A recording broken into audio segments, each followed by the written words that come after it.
Good to see Caitlin Wheeler once again. And Caitlin, how you been doing? Thanks for stopping by. Yeah, thank you for having me. So far, so good. We've been actually playing some games, so that's pretty awesome. Pretty great way to start the season, undefeated at home. Yeah, I was gonna say, how nice has that been? We've come out. We didn't know kind of going into the season how many games we're going to get, who we were going to play, when we were going to play them, but we've been able to play a good handful of games halfway through the season already, and you guys are already off to a 6-0 start at home. What has it been like playing here at home? The energy is just so great at home. We're all super excited, and obviously it's our home court. We got to defend our home court, and so we're super lively. We've got some fans there, and just the energy's awesome. We just really want to win. On the road's been a little tough, just working together and getting that energy to the same level, but that's what we're striving for. We've got 2 home games this week that are going to be tough matchups because we lost to both Simon Fraser and Western Washington on the road. So we're in for a battle this next stretch of games. For you, when did it kind of feel it came together, playing at the collegiate level? Because, you come in last year, we're just kind of hanging out. Right. We're working out. We're just trying to get in the gym. You're just trying to work on your game when you could. And then you go into that first game. What was it like kind of just getting out there for that first time?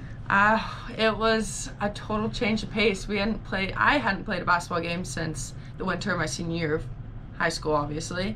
And so we came out and we scrimmaged Linfield, and that was awesome. First time just playing an actual game against a different team, not ourselves. And then we came out and had a really good game against Lewis and Clark. And I think that just got the ball rolling. We were really excited. And after a year and a half of playing our own teammates, I think we just were so excited and so ready to beat other people instead of just beating ourselves every week, And it seemed like the chemistry, it's one thing, talking to a lot of our athletes, the ones that didn't get to compete last year. Right. You really were able to work on the chemistry because there was no games going on. You didn't have any travel. It was pretty much just hanging out, trying to play when you could, just try to do social events and just be around each other. So how much do you think that kind of helped that part off the court to get ready for this season? Honestly, I think it played a huge role into how we function as a team. We're a super united front. All the girls get along so well, and we want to be with each other, and so we want to play for each other. And the year off definitely brought almost all of us closer. Obviously we've got some new players this year, but otherwise the majority is just really close, on and off the court, which makes it a lot easier to be around each other as much as we are and compete together. What were kind of your expectations going in? So you said you hadn't played since senior year in high school, hadn't played a collegiate basketball game. We were sitting out that whole year. You come into that first game. We've kind of seen you find your niche. You come out there. You've been getting, 15, 20 minutes a game.